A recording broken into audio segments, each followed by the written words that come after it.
In this last part of the program, we're going to look at problems that are primarily confined to coal-burning plants. These are equipment fires. From your knowledge of fuels and combustion, you know that under certain conditions, coal can ignite by itself to start combustion in a small section of the coal pile. Air pockets in the pile, as well as the air in the surrounding atmosphere, keeps the combustion process going. Coal pile fires are generally slow, smoldering fires that don't produce much in the way of flames. As a rule, coal yard fires do not endanger plant operation. In general, coal pile fires are put out by compacting the coal with bulldozers. Compacting eliminates air from the combustion process, and the fire smothers. If coal pile fires are not extinguished, the fire can be transferred from the pile to the coal bunkers, feeders, and pulverizers. How an operator handles fires in the bunkers, the feeders, or the pulverizer will depend on the severity of the fire and the circumstances and conditions in the plant. Let's look at bunker fires first.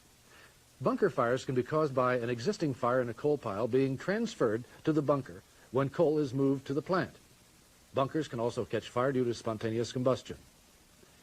An operator can often detect a bunker fire by the smell of burning coal, or in some cases by smoke rising out of the burning area of the bunker. A bunker fire does not usually interrupt the operation of a plant. In some cases, an operator may decide to leave the fire alone in hopes of its burning itself out. In most cases, however, the typical procedure for dealing with a bunker fire is to burn the bunker empty. What this means is that the operator uses the coal stored in the burning bunker as rapidly as possible, and that the bunker is emptied of all coal before it is refilled. Usually, as the coal flows through the bunker, the shifting of the coal compacts it and removes air spaces. This removes one of the requirements for combustion and may extinguish the fire. However, when an operator decides to burn the bunker empty, it's done with the understanding that the fire may be transferred from the bunker to the feeders and to the pulverizers. We'll look at feeder fires next. In most cases, a feeder doesn't catch fire all by itself. Feeder fires usually result from burning coal being transferred to the feeder from the bunker. Symptoms of a feeder fire include smoke coming from the feeder and hot metal surfaces. As with bunker fires, the most common action taken by an operator to handle feeder fires is to increase the flow of coal through the feeder. The idea is to transport the coal to the burners as rapidly as possible. In some cases, increasing the flow rate through the feeder will eliminate air pockets and smother the fire. In other cases, the fire will simply move from the feeder to the pulverizer. Pulverizer fires can be caused in the manner we just described, or they can also result from too high a temperature inside the pulverizer, or from a spark produced by metal-to-metal contact inside the pulverizer. Regardless of how they're caused, pulverizer fires can create significant problems for the operator. A pulverizer is a closed piece of equipment that utilizes the close tolerances between its rollers and the bowl to crush the coal. Excessive heat from a fire in the pulverizer can cause these components to warp or crack. In extreme cases, if the coal in the pulverizer ignites rapidly enough, the pulverizer can explode. As with the other equipment fires we've discussed, the primary method of handling a pulverizer fire is to increase the flow of coal through the pulverizer.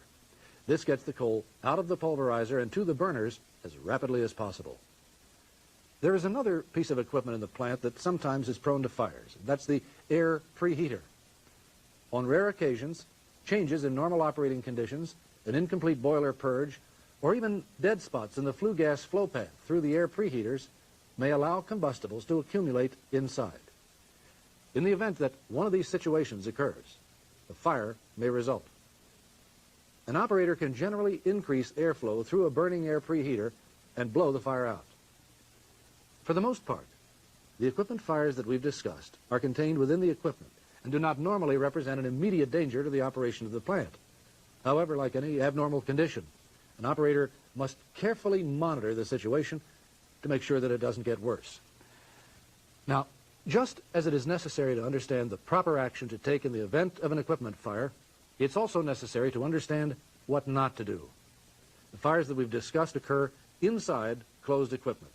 In many cases, there are access doors on these pieces of equipment that allow maintenance to be performed.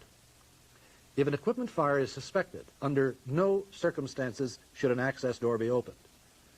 By leaving access doors closed, you increase the likelihood that the fire will consume all available oxygen and eventually smother itself. Opening an access door has exactly the opposite effect. An immediate supply of oxygen is made available for combustion, which could make the fire worse or even cause an explosion. Another thing you want to avoid is flooding the burning equipment with water.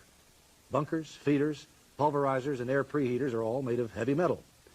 If a fire occurs, the temperature of the metal increases. If water is suddenly poured on the metal, it will cause the metal to cool rapidly, and this can create warping and cracking that will actually damage the equipment more than the fire could. In some cases, water can also make the fire worse. Fires in bunkers and coal piles generally occur deep down in the coal. Water has to filter through the chunks of coal to get to the fire. In doing so, the water can cut passageways for air that can actually feed the fire and increase combustion. In all cases, your plant will have specific procedures that you should follow when dealing with equipment fires.